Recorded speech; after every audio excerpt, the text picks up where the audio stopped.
Everyone, सरल academy में आपका स्वागत है। उम्मीद करती हूँ बेटा आप सब बढ़िया हैं और आप सबकी स्टडीज भी बहुत अच्छी चल रही है। बायोलॉजी के लास्ट लेक्चर में अभी हम जो चैप्टर कवर कर रहे हैं वो है बेटा फर्स्ट चैप्टर, जिसका नाम है पुष्पीय पादपों में लैंगिक जनन। ठीक है, इसके अंतर्गत ये हमारा अगला लेक्चर है। मेरे को नहीं पता कौन से नंबर का है। चलिए, प्रीवियस लेक्चर में हमने एक बहुत ही इम्पोर्टेंट क्वेश्चन कवर किया था, जिसमें हम जो फ्लावर है, फ्लावर का जो फीमेल पार्ट है जिसे हम कहते हैं बेटा स्त्री केसर। स्त्री केसर के 3 भाग में बार बार इसलिए बनाती हूँ ताकि आपको याद भी होता चले और आपका रिवाइज भी होते चले। ठीक है, स्त्री केसर के 3 भाग कौन कौन से हैं तो मुझे बताइए। इंपॉर्टेंट 3 भाग। सबसे ऊपर के तरफ फूल का जो स्त्री केसर वाला फर्स्ट भाग है उसे कहते हैं बेटा वर्तिकाग्र या स्टिग्मा। ठीक है, स्टिग्मा या वर्तिकाग्र। बीच वाला हिस्सा होता है वर्तिका, जिसे हम कहते हैं स्टाइल। स्टाइल मार रहे हो क्या? नहीं, ये स्टाइल मारने के लिए ही है ताकि वो थोड़ा ऊपर उठा रहे। और नीचे की तरफ ये जो गोलाकार स्ट्रक्चर दिखाई दे रहा है इसे कहा जाता है बेटा अंडाशय या ओवरी। ठीक है, इन तीनों हिस्सों से मिलकर बनी हुई पुष्प की रचना का नाम ही है बेटा स्त्री केसर, जो कि एक फूल का मादा भाग है। अंडाशय के अंदर एक बहुत ही इंपॉर्टेंट रचना होती है। इस इंपॉर्टेंट रचना को कहा जाता है बीजांड। क्या कहते हैं इसे?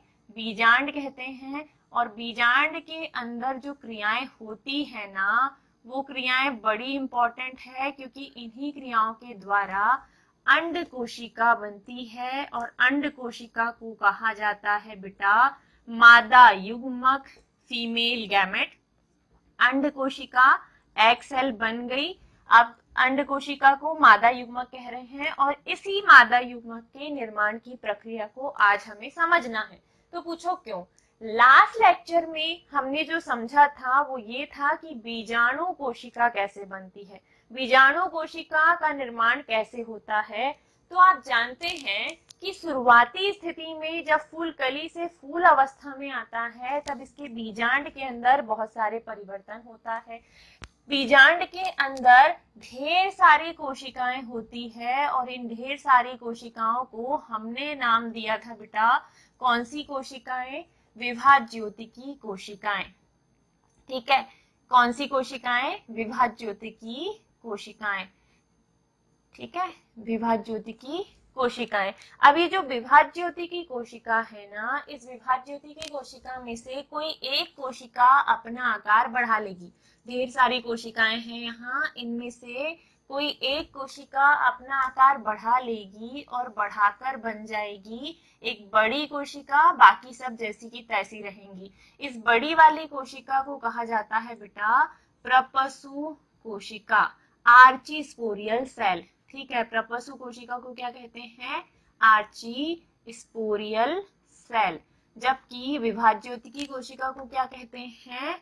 Hypodermal cell, hypodermal cell. ठीक है, चलो अब ये जो आर्चीस्पोरियल कोशिका है ना बेटा, ये विभाजन करके 2 बराबर भागों में बट जाती है। एक कोशिका ऊपर की ओर और एक कोशिका नीचे की ओर। और यहाँ जो विभाजन होगा वो होगा समसूत्री विभाजन। और समसूत्री विभाजन करके एक प्रपसु कोशिका 2 भागों में बट गई। ऊपर वाली कोशिका को हमने नाम दिया था बेटा प्राथमिक भित्तीय कोशिका और नीचे वाली कोशिका को नाम दिया था प्राथमिक बीजाणुजन कोशिका। ठीक है, प्राथमिक बीजाणुजन कोशिका। आगे जाके क्या होता है कि ये जो प्राथमिक भित्तीय कोशिका है ये तो जैसी की तैसी बनी हुई है, लेकिन प्राथमिक बीजाणुजन कोशिका ये अपना आकार बढ़ा लेगी और आकार बढ़ाकर ये सीधे ही बन जाएगी बेटा गुरु बीजाणु मात्र कोशिका। ठीक है, कौन सी कोशिका? गुरु बीजाणु मात्र कोशिका। और ये मैं लास्ट लेक्चर में आपको बहुत डिटेल में पढ़ा चुकी हूँ। आगे अभी जो पढ़ने वाले हैं उससे रिलेशन स्थापित करने के लिए मैं इसको फिर से की रिवाइंड कर रही हूँ। ठीक है, चलो, एक कोशिका है प्राथमिक भित्तीय कोशिका, दूसरी कोशिका है प्राथमिक बीजाणुजन कोशिका, जो कि बनी है प्रपसु कोशिका के विभाजन के बाद। प्राथमिक बीजाणुजन कोशिका सीधे ही वृद्धि करके गुरु बीजाणु मात्र कोशिका बना लेगी। अब ये जो गुरु बीजाणु मातृ कोशिका है ना, ये सारी कोशिकाएं बन रही है बेटा भ्रूण कोश के अंदर, एम्ब्रियो से यानी कि भ्रूण कोश के अंदर। गुरु बीजाणु मातृ कोशिका जो है ना, ये अब करती है बेटा अर्धसूत्री विभाजन, और एक गुरु बीजाणु कोशिका, ऊपर वाली तो प्राथमिक भित्तीय है, ठीक है, एक गुरु बीजाणु कोशिका जो है मातृ कोशिका, वो 4 गुरु बीजाणु कोशिका में बट जाती है, 4 गुरु बीजाणु कोशिका में बट जाती है, गुरु बीजाणु में बट जाती है। अब इन 4 में से ऊपर वाली 3 धीरे धीरे करके समाप्त हो जाएगी, और बीच में सिर्फ एक नीचे वाली बस बचती है। इस नीचे वाली कोशिका को ही कहा जाता है बेटा गुरु बीजाणु कोशिका या बीजाणुजन कोशिका। इस नीचे वाली कोशिका को ही कहा जाता है गुरु बीजाणु कोशिका। तो ये मैंने लास्ट लेक्चर में आपको पढ़ा दिया था कि कैसे एक प्राथमिक बीजांड के अंदर जो भ्रूण कोश है वो पूरा कोशिकाओं से भरा हुआ है, उसमें से कोई एक कोशिका ने वृद्धि करके प्रपसु कोशिका बनाई, प्रपसु कोशिका ने विभाजन करके प्राथमिक भित्तीय और बीजाणुजन कोशिका बनाई, प्राथमिक बीजाणुजन कोशिका ने फिर से की वृद्धि की और क्या बना लिया बेटा गुरु बीजाणु मातृ कोशिका, जिसे मेगा स्पोर मदर सेल या MMC भी कहते हैं। इनकी संख्या अब विभाजन के बाद अर्धसूत्री विभाजन हो गया, और कितनी है 4। यहाँ जो मातृ कोशिका के द्वारा विभाजन होगा वो होगा बेटा अर्धसूत्री विभाजन। 4 कोशिकाएं बनी, 4 में से ऊपर वाली 3 समाप्त हो गई और नीचे वाली सिर्फ एक बची, जिसे गुरु बीजाणु कोशिका हम कहेंगे। अब इस गुरु बीजाणु कोशिका से मादा युग्मक यानी कि अंड कोशिका का निर्माण हमें करवाना है। गुरु बीजाणु कोशिका से अंड कोशिका या मादा युग्मक के निर्माण की प्रक्रिया हमें समझनी है। और इस क्वेश्चन को आपसे ऐसे भी पूछा जा सकता है कि बीजांड, एक परिपक्व बीजांड 7 कोशिकीय 8 केंद्रकीय होता है, क्यों? राइट डाउन करो क्वेश्चन को। या तो पूछेगा कि मादा युग्मक के निर्माण की प्रक्रिया समझाइए, या फिर आपसे पूछ सकता है बेटा एक परिपक्व बीजांड 7 कोशिकीय 8 केंद्रकीय होता है, क्यों? 7 न्यूक्लियस है इसमें, और नहीं 7 क्या है सेल्स हैं, और 8 क्या है इसमें न्यूक्लियस है, ठीक है। तो बताइए कि ऐसा क्यों होता है। हमारे पास एक परिपक्व बीजांड है, ठीक है, मैं एक तरफ एक पूरा परिपक्व बीजांड बनाऊंगी और फिर मैं इसमें क्या क्या हो रहा है और कैसे कैसे सारी कोशिकाएं बन रही है आपको वो बताऊंगी, ठीक है। मैं बीजांड आपको बहुत प्यार से बहुत अच्छे से समझा चुकी हूँ, तो अब मुझे आपको फिर से वापस से वही कहानी दोहराने की जरूरत नहीं है। हमारे बच्चे बहुत समझदार हैं, वो जाएंगे प्रीवियस वीडियो देखेंगे और सब कुछ बहुत अच्छे से समझ लेंगे, ठीक है। तो ये रहा हमारा बेटा बीजांड। बीजांड के अंदर इस वाले आवरण को बोलते हैं बीजांड काय, इस वाले आवरण को बीजांड काय कहते हैं। बीजांड काय के अंदर एक रचना पाई जाती है, इस रचना को कहा जाता है बेटा भ्रूण कोश, ठीक है। इस रचना को क्या कहते हैं? भ्रूण कोश। और ये जो बीजांड का भ्रूण कोश है, बीजांड के भ्रूण कोश के अंदर बेटा 3 कोशिकाएं ऊपर होती हैं, 2 केंद्रक बीच में होते हैं और 3 कोशिकाएं नीचे होती हैं। और ये तब होता है जब एक परिपक्व बीजांड बन जाता है। एक परिपक्व बीजांड, एक परिपक्व ओव्यूल की रचना जब हो गई, तब ये जो हिस्सा है, इस हिस्से को कहा जाता है बेटा बीजांड द्वार। और बीजांड द्वार के तरफ 3 कोशिकाएं होती हैं, 1 2 3 कोशिकाएं, जिसमें से बीच वाली कोशिका को कहा जाता है अंड कोशिका या एग सेल। इस बीच वाली कोशिका को क्या कहते हैं? अंड कोशिका कहते हैं। और बीचों बीच में ये जो 2 केंद्रक हैं, इन केंद्रकों को कहा जाता है बेटा ध्रुवीय केंद्रक, पोलर न्यूक्लियाई या ध्रुवीय केंद्रक। अब समझो कि क्या हुआ। अब मैं सिर्फ इस भ्रूण कोश को बनाऊंगी, जो लाल बाउंड्री है इसे हम क्या कह रहे हैं, भ्रूण कोश, और भ्रूण कोश के अंदर क्या क्या हो रहा है मैं वो आपको समझाऊंगी। ठीक है, तो अभी जब मैंने आपको बीजाणु जन कोशिका या बीजाणु जनन समझाया तो आपने समझा कि गुरु बीजाणु मात्र कोशिका ने 4 गुरु बीजाणु को जन्म दिया और 4 में से 3 हो गए समाप्त और बचा सिर्फ एक। तो हमारे पास ऊपर की तरफ बेटा एक प्राथमिक भित्ति कोशिका है और नीचे की तरफ एक गुरु बीजाणु कोशिका है। ये जो है ये कौन सी कोशिका है, गुरु बीजाणु कोशिका, और ये जो है ये क्या है, प्राथमिक भित्ति कोशिका। ठीक है, प्राथमिक भित्ति कोशिका। अब होगा क्या, प्राथमिक भित्ति कोशिका का काम है ये नई जितनी भी कोशिकाएं बन रही इनको पोषण देना और धीरे धीरे करके पोषण देते देते ये समाप्त हो जाएगी। अब क्या होगा बेटा, ये है बेटा भ्रूणकोश और सब कुछ हो रहा है भ्रूणकोश के अंदर। ये जो गुरु बीजाणु कोशिका है ना, इसका केंद्रक करता है बेटा समसूत्री विभाजन।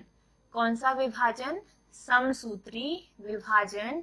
और समसूत्री विभाजन करने के बाद क्या होता है, तो अब ये समझिए, एक डायग्राम, अगला एक और डायग्राम, ऐसे करके हम ढेर सारे डायग्राम बनाएंगे और ढेर सारे डायग्राम बना के समझेंगे कि कैसे कैसे विभाजन हो रहा है। ठीक है, कैसे कैसे विभाजन हो रहा है और कैसे कैसे एक परिपक्व बीजांड के अंदर कोशिकाएं बन रही हैं। तो देखिए, गुरु बीजाणु कोशिका ने किया बेटा समसूत्री विभाजन और इस कोशिका का केंद्रक 2 भागों में बट गया। इस कोशिका का केंद्रक 2 भागों में बट गया, एक केंद्रक ऊपर की तरफ और एक केंद्रक नीचे की तरफ धीरे से पहुंच गया। ठीक है, एक केंद्रक ऊपर की तरफ और एक नीचे की तरफ धीरे से पहुंच गया। सबसे पहले क्या होता है, सबसे पहले ये गुरु बीजाणु कोशिका जो है ना, ये बीचों बीच में आ जाती है बेटा। खिसकते खिसकते कहाँ आ जाती है, बीच में आ जाती है। जैसे ही बीच में आई इसने किया कौन सा विभाजन, समसूत्री विभाजन। जैसे ही बीच में आई इसने किया कौन सा विभाजन, समसूत्री विभाजन। और समसूत्री विभाजन का मतलब ही है कि अब गुणसूत्रों का बंटवारा नहीं होगा, केवल और केवल कोशिका द्रव्य और न्यूक्लियस बटेगा बराबर भागों में, गुणसूत्र नहीं बटेंगे। अब क्या हुआ, एक कोशिका जो है वो 2 बराबर भागों में बट गई, 2 बराबर भागों में बट गई, लेकिन ये कोशिकाएं नहीं है, इनका केंद्रक बटा बेटा। इन कोशिकाओं का क्या बटा है, केंद्रक। तो आप कह सकते हैं कि एक क्रियाशील गुरु बीजाणु जो है उसका केंद्रक 2 बराबर भागों में बट जाता है। ये क्या है बेटा, गुरु बीजाणु जो कि क्रियाशील है, कार्य करने के लिए तत्पर है, इसका केंद्रक जो है वो 2 बराबर भागों में बट जाता है और यहाँ होता है कौन सा विभाजन, समसूत्री विभाजन। थोड़े ही समय बाद वापस से ये 2 केंद्रक वापस से विभाजन करते हैं, अगेन समसूत्री विभाजन होता है और 2 केंद्रक से इससे 2 बन गए और इससे 2 बन गए। टोटल यहाँ कितने केंद्रक हो गए बेटा, 4 केंद्रक हो गए। वापस हो गया समसूत्री विभाजन और 2 से कितने केंद्रक बन गए बेटा, 4 केंद्रक बन गए। अब ये 4 केंद्रक वापस से समसूत्री विभाजन करते हैं। ठीक है, और 4 केंद्रक कितने बराबर भागों में बटेंगे, तो 2 से अब विभाजन के बाद कितने केंद्रक बनेंगे, 4। ठीक है, इन दोनों से विभाजन के बाद कितने केंद्रक बनेंगे, 4। तो टोटल मिलकर कितने केंद्रक हो गए, 8। सबसे पहले क्या हुआ, क्रियाशील गुरु बीजाणु कोशिका लगभग भ्रूणकोश में बीचों बीच में आ गई। अब इसमें होता है, क्रियाशील गुरु बीजाणु कोशिका में होता है समसूत्री विभाजन और लगातार समसूत्री विभाजन करके एक केंद्रक 2 केंद्रक में बटेंगे, 2 केंद्रक 4 केंद्रक में बटेंगे और 4 केंद्रक 8 केंद्रक में बटेंगे। और जैसे ही 8 केंद्रक में बटे, अब थोड़ी सी हिम्मत ये केंद्रक करेंगे और अपने चारों ओर जितना भी कोशिका द्रव्य होगा उसको समेट कर एक प्रॉपर रचना का निर्माण करेंगे। ठीक है, तो कैसे, तो देखो, ऊपर वाली ये जो 3 है, 1 2 3, ऊपर वाले ये जो 3 केंद्रक है, ये 3 केंद्रक अपने चारों ओर के कोशिका द्रव्य को समेट लेते हैं और बन जाते हैं 3 कोशिका, और 3 कोशिका ऊपर जाके धीरे से चिपक जाती है। कहाँ बेटा? निभागीय सिरे की ओर। ये कौन सा हिस्सा है? निभाग। और निभाग की तरफ अगर कोई कोशिका है तो उसको निभागीय सिरे की ओर पाई जाने वाली कोशिका हम कहेंगे। ठीक है, तो ऊपर वाले जो 4 हैं, 4 में से 3 केंद्रक अपने चारों ओर की कोशिका द्रव्य को समेटकर 3 कोशिका में बदल जाते हैं, और इन 3 कोशिका को कहा जाता है बेटा एंटीपोडल सेल। ठीक है, कौन सी कोशिका? Antipodal cell. और फिर यहाँ एक बच गया, याद रखना, नीचे वाले 3 केंद्रक अपने चारों ओर के कोशिका द्रव्य को समेट लेंगे और नीचे 3 कोशिका के रूप में व्यवस्थित हो जाएंगे, जिनमें से एक कोशिका आकार में बड़ी होगी और 3 थोड़ी छोटी होगी। जो छोटी कोशिकाएं हैं उन्हें कहा जाएगा हेल्पिंग सेल यानी कि सहायक कोशिका, और जो एक बीच में बड़ी कोशिका है उसे कहा जाएगा बेटा अंड कोशिका यानी कि एग सेल। ठीक है, एग सेल यानी कि अंड कोशिका ही आगे जाके निषेचन करेगी। फिर 3 नीचे की भी गायब हो गई। अब क्या बचा? एक केंद्रक ये बचा, एक केंद्रक ये बचा। ये दोनों केंद्रक बेचारे बीचों बीच में आ जाते हैं, लेकिन ये मिलकर एक कोशिका बनाते हैं, 2 कोशिका नहीं बनाते। ठीक है, यहाँ पे 3 केंद्रक ने 3 कोशिका बनाए, यहाँ भी 3 केंद्रक ने 3 कोशिका बनाए, लेकिन ये जो 2 बचे हुए हैं ना, ये दोनों जो हैं वो आपस में बीचों बीच में आकर जुड़ जाते हैं, लेकिन जुड़कर दोनों एक कोशिका बनाते हैं जिसके अंदर केंद्रक की संख्या 2 होती है। तो चूंकि यहाँ पर ये जो बीच में है, जिसको हम नाम देंगे बेटा ध्रुवीय केंद्रक या पोलर न्यूक्लियाई, ये जो केंद्रक है ना, ये केंद्रक दोनों केंद्रक मिलकर एक ही कोशिका का निर्माण करेंगे, और इस एक कोशिका में केंद्रक की संख्या 2 होगी। तो आप काउंट करो, 3 कोशिकाएं ऊपर हैं, एक कोशिका बीच में है और 3 कोशिकाएं नीचे हैं। तो हम कहेंगे ये कौन सी अवस्था है बेटा? 7 कोशिकीय। बीजांड की कौन सी अवस्था है? 7 कोशिकीय। और केंद्रक काउंट करो तो 3 केंद्रक ऊपर, 3 केंद्रक नीचे, 6, और 2 केंद्रक बीच में, 8 केंद्रक हैं। तो 7 कोशिकीय और कौन सी बेटा? 8 केंद्र की अवस्था कहलाएगी। ठीक है, कि जो बीजांड होता है वो कौन सी अवस्था में पाया जाता है? 7 कोशिकीय 8 केंद्र की अवस्था में पाया जाता है। 7 कोशिकीय और 8 केंद्र की अवस्था में पाया जाता है। याद रखना, ऑब्जेक्टिव में अगर पूछा तो बनना चाहिए, और तुम यही कंफ्यूज हो जाओगे। ठीक है, ये थोड़ा सा कंफ्यूजिंग क्वेश्चन है जो कि घुमा के पूछता है कि बीजांड में 7 कोशिकीय और 8 केंद्र की अवस्था पाई जाती है, क्या ये सत्य है? स्पष्ट कीजिए। तो आपको प्रॉपर देना पड़ेगा। शुरुआत से शुरुआत करें। ठीक है, बीजाणु जनन की प्रक्रिया जब हुई तो बीजांड के अंदर एक गुरु बीजाणु कोशिका बनी। प्राथमिक द्वितीय कोशिका का काम है इसको पोषण देना। पोषण देते देते ये धीरे धीरे करके प्राथमिक द्वितीय कोशिका समाप्त हो जाएगी। गुरु बीजाणुजन कोशिका धीरे धीरे करके भ्रूणकोश के बीचों बीच में आ जाएगी, और अब धीरे से इसका केंद्रक करेगा बेटा समसूत्री विभाजन, और एक केंद्रक 2 बराबर भागों में बट जाएगा। यहाँ बन गए 2 केंद्रक। इन दोनों केंद्रक में वापस से समसूत्री विभाजन होगा और 2 केंद्रक 4 केंद्रक में बट जाएंगे। फिर ये 4 केंद्रक वापस से करेंगे कौन सा विभाजन? समसूत्री विभाजन। यहाँ लगातार समसूत्री विभाजन होगा केंद्रकों में, और 4 केंद्रक वापस से विभाजन करके कितने केंद्रक बना लेंगे बेटा? 8। अब इन 8 केंद्रक में क्या होगा? तो इन 8 केंद्रक में एक विशिष्ट घटना घटेगी कि ऊपर वाले 3 केंद्रक अपने चारों ओर के कोशिका द्रव्य को समेट लेंगे और 3 कोशिका के रूप में ऊपर निभागीय सिरे की ओर जाके चिपक जाएंगे। ठीक है, तो ये ऊपर जो है ये 3 केंद्रक बन गए 3 कोशिका। नीचे वाले 3 केंद्रक भी चारों ओर की कोशिका द्रव्य को इकट्ठा करेंगे और नीचे जाकर 3 कोशिका के रूप में इकट्ठे होकर बैठ जाएंगे। किस सिरे की ओर? बीजांड द्वार सिरे की ओर। और जो 2 बचे हुए हैं वो बेचारे 2 केंद्रक, दोनों के दोनों केंद्रक अलग ही रहते हैं लेकिन मिलकर ये एक कोशिका बना लेते हैं, जिन्हें ध्रुवीय केंद्रक या पोलर न्यूक्लियाई कहते हैं। इस प्रकार बीजांड में कोशिकाओं की संख्या तो 7 होती है लेकिन केंद्रकों की संख्या बेटा 8 होती है। इसे बीजांड की 7 कोशिकीय 8 केंद्र की अवस्था कहा जाता है। अब काम सुनो, किसका काम क्या है। जो एंटीपोडल सेल है इसका काम है, बाकी जब यहाँ क्रियाएं होंगी तो उन कोशिकाओं को पोषण देना जो नीचे वर्किंग करेंगी, ठीक है। तो एंटीपोडल सेल का काम क्या है? पोषण की पूर्ति करना, पोषण प्रदान करना ताकि कोशिकाएं अपना काम कर सकें। जो सहायक कोशिका है वो आइडेंटिफाई करती है। सहायक कोशिका का काम है इस बात को आइडेंटिफाई करना कि जो पराग कण वर्तिकाग्र के ऊपर आके गिरा है वो मेरे ही पुष्प का है या नहीं, ठीक है। सहायक कोशिका का काम क्या हो गया?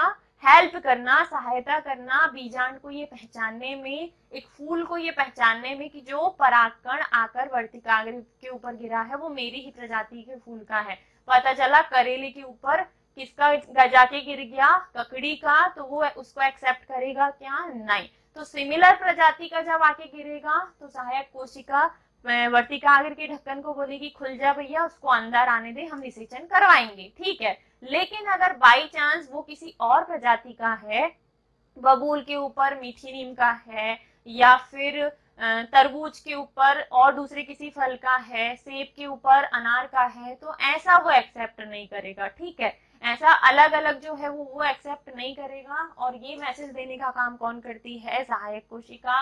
अंड कोशिका ही वो कोशिका है जो निषेचन करेगी और आगे बेटा प्रकृति में बीज का निर्माण करेगी और उन्हीं बीजों को जब आप वापस से रोपोगे तो वापस से हमें नए पौधे मिल जाएंगे।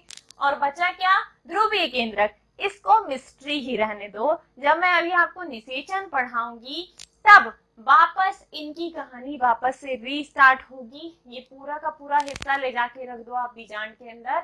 ये रहा बेटा भ्रूण कोश के अंदर कोशिकीय अवस्था का डायग्राम और यही हमने बीजांड में बनाया था, ठीक है। तो मैंने आपको समझा दिया कि कैसे एक बीजाणु कोशिका से यहाँ पे 7 कोशिकाओं का निर्माण होता है और कैसे कैसे होता है पूरा विस्तार से हमने समझा। आई होप आपको मजा आया होगा, आपको समझ में आया होगा। और मेरी तो यही कोशिश होती है कि बच्चों को इजी लैंग्वेज में प्रॉपर अच्छे से सब कुछ समझ में आए। लेकिन आइदर फिर भी अगर कोई डाउट रह जाए तो प्लीज कमेंट बॉक्स खाली है, कमेंट करके बताओ। मुझे भी पता चलना चाहिए कि आपको चीजें समझ में आ रही है क्या नहीं। अगर आप सपोर्ट करोगे, अगर आप कमेंट करोगे, वीडियो को लाइक करोगे, चैनल को सब्सक्राइब करोगे या स्टेटस वगैरह लगा के हमारी हेल्प करोगे तो उससे भी हमें मोटिवेशन मिलेगा और हम अपने आप को और अपडेट करेंगे और पुश करेंगे और ज्यादा मेहनत करने के लिए, ताकि आपको बहुत अच्छा कंटेंट मिले, बहुत अच्छे से जल्दी जल्दी आपकी 12th बोर्ड की तैयारी हो, फिर आपको रिवीजन क्लासेस भी मिले। जितना ज्यादा हम अपनी तरफ से आपकी हेल्प कर पाए हम करेंगे और थोड़ी मेहनत आपको भी करनी पड़ेगी। तो क्या करना है?